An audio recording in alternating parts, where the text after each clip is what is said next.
are worthy to be praised, my Lord.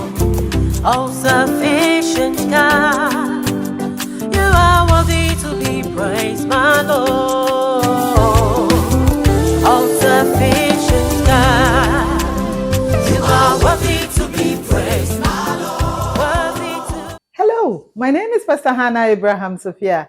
I'm excited to be coming your way once again with our episode, The Pastor's Wife. I want to tell you a story today. Before I do that, in case you are new to this channel, please subscribe. Press the notification bell in case we have a new video, you will be alerted.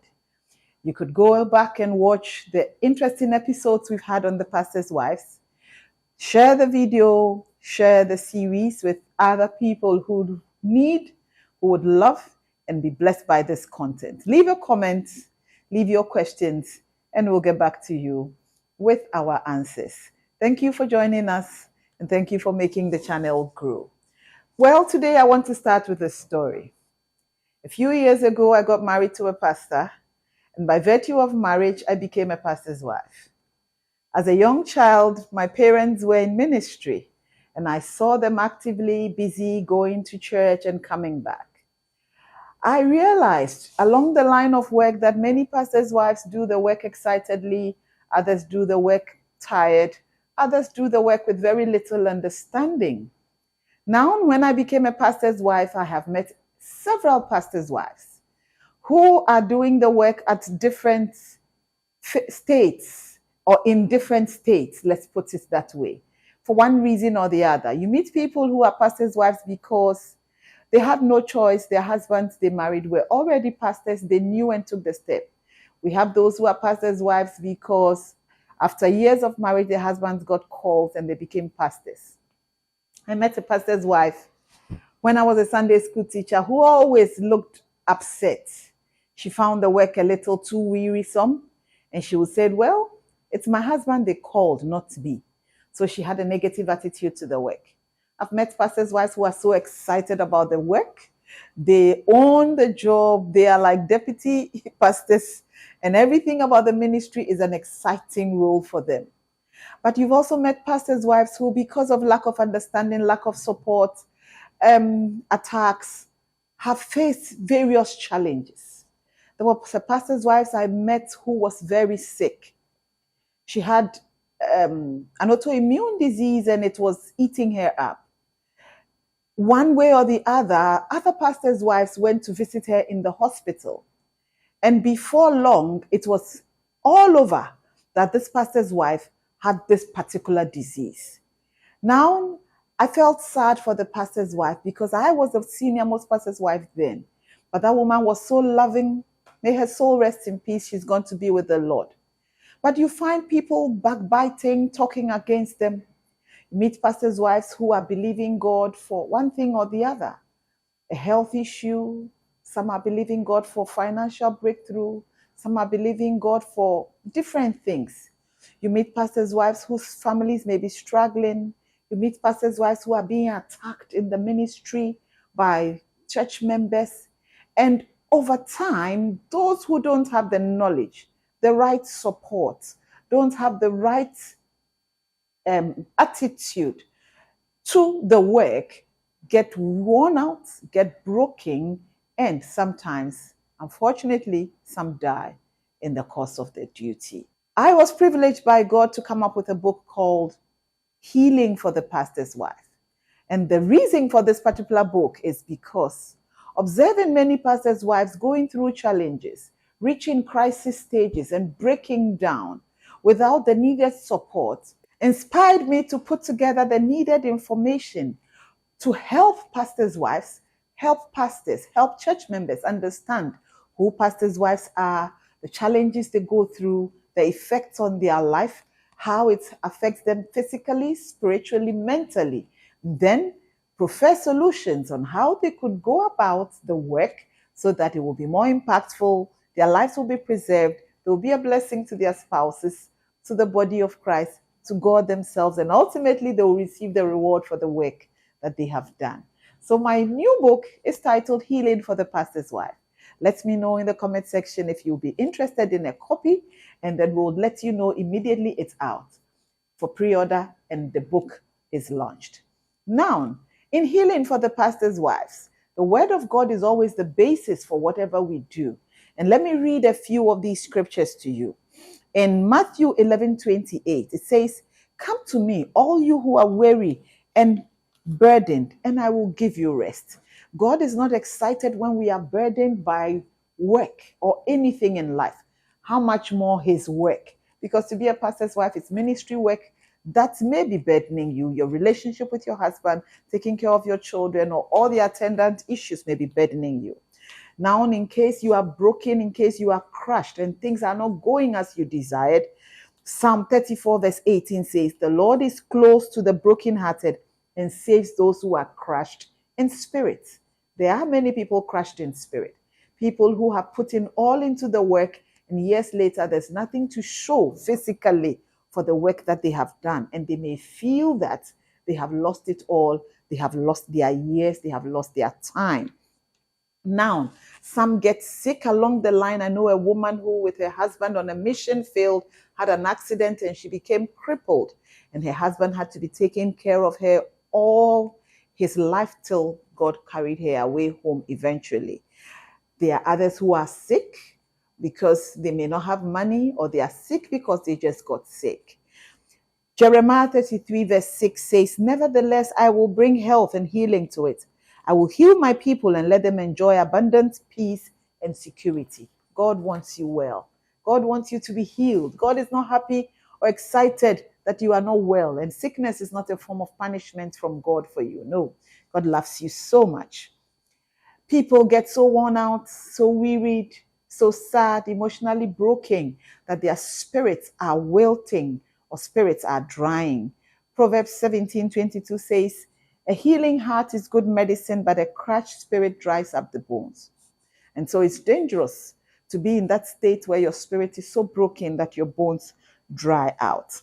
Psalm 107 verse 19 to 20 says, "Then they cried out to the Lord in their trouble, and he saved them from their distress.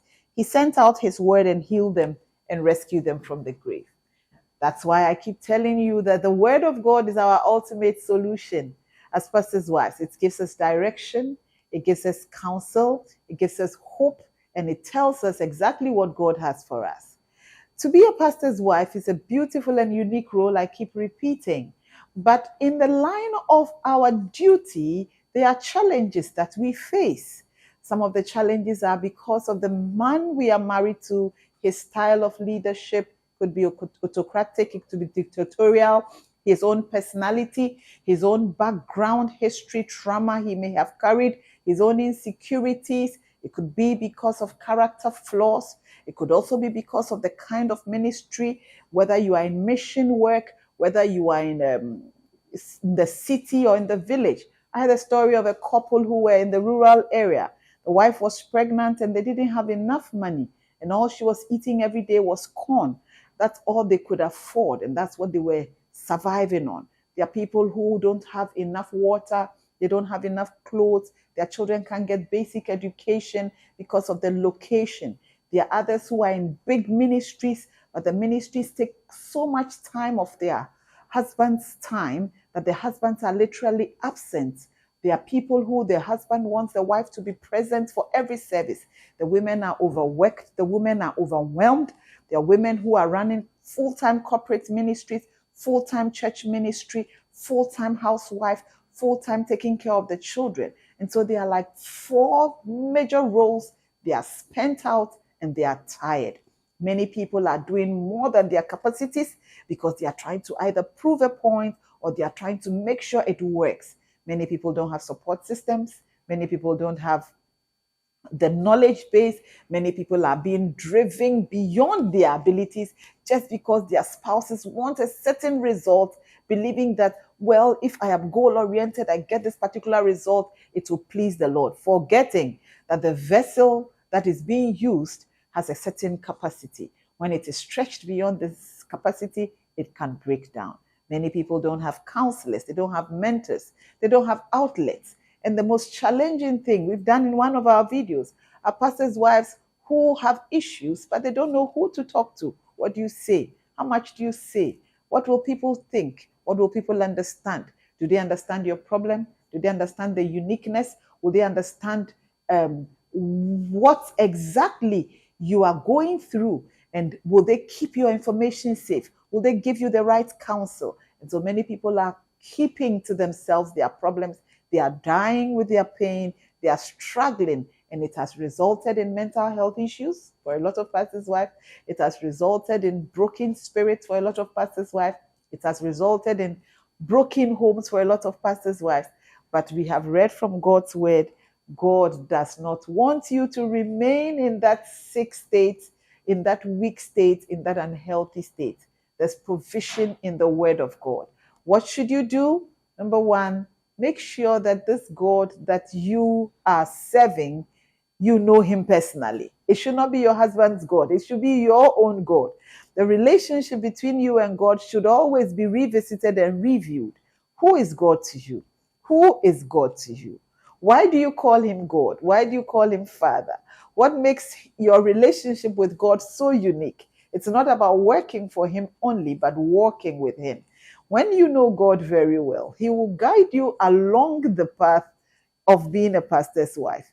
He would be able to help you navigate the rough patches, and he will help you surmount the troubled spots.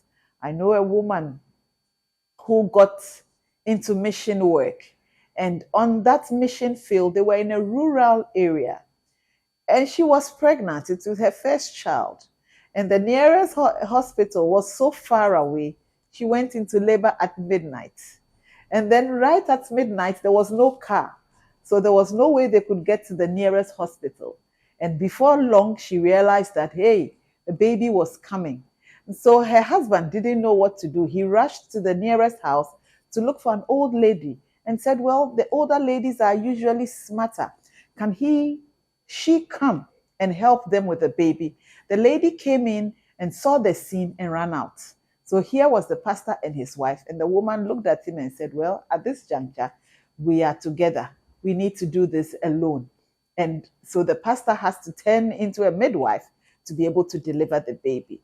Gradually, God saved mother and child, and they found a miraculous way to get to the hospital when the day was almost breaking.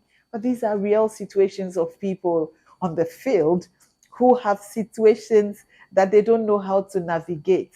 There are others too who, unfortunately, they meet situations that either take their life, either break them down. Because another story I have today, I'm telling you a number of stories of a couple that went to a mission field far away from home. They were actually from Ghana in Africa, but they went into Central Africa. It was during the time that they were having a lot of conflict, and the woman went into labor at night. The husband says that it's unsafe. There's curfew. He says, there's nothing I can do. We need to go to the hospital. And when they stepped out and they were walking on the road, there were no cars. The rebels met them and asked them what they were doing out there. They said, my wife is in labor. He says, climb up. And she lay on top of their guns, and they sent her to the nearest hospital, and they paid actually the doctor and said, take care of this woman for us. Miraculous intervention, right? But these are some of the things that go on. We know pastors' wives too who, because of the ministry God gives to their husbands have great anointings, great gifts, so much blessing. So they are financially so blessed. They have a lot of support. They have everything at their disposal. But some get so busy with the work, they don't have time for their children. And so you find many pastors' children are lonely. They are very depressed. They want nothing to do with ministry. They don't ever want to be in ministry one way or the other. So many people are struggling with different things: isolation, loneliness, rejection, bitterness, anger, criticism. Many of them too are just not balancing. They don't have the wisdom. They don't have the support, and it is breaking them down. Healing for the pastor's wife is needed, is important. When you are healthy, you do more. When you are healthy, you work excitedly. When you are healthy, God is happy. 3 John 2, beloved, I wish above all things that thou mayest prosper and be in good health, even as your soul prospers. So, what am I sharing with you today? My new book, Healing for the Pastor's Wife, is going to be out soon. Make sure you get a copy when you hear that the book is out. It's going to be a blessing. It's going to be a blessing to you. It's going to be informative. It's going to be transformative. And I know that wherever you are, your life will no longer be the same. If you know a pastor's wife who is struggling, a pastor's wife who needs counsel, a pastor's wife who needs support, they can reach out to us on the numbers below. Pastors Wife Support Network, we will be able to give them counsel. We will be able to share with them, pray with them. And then we will be able to build together a community where these women will be more receptive to God's word, spiritually empowered, and functionally, they will be a blessing to the body of Christ. Thank you once again for joining me. If you have stories of Pastor's Wife, you could share with us. If you have questions for Pastor's Wives, you can ask. If you have questions that you believe will be a blessing to other people, please let us have them. Thank you. God bless you once again. I pray that you will subscribe, leave a comment, share the videos with many people who need to hear this. Thank you.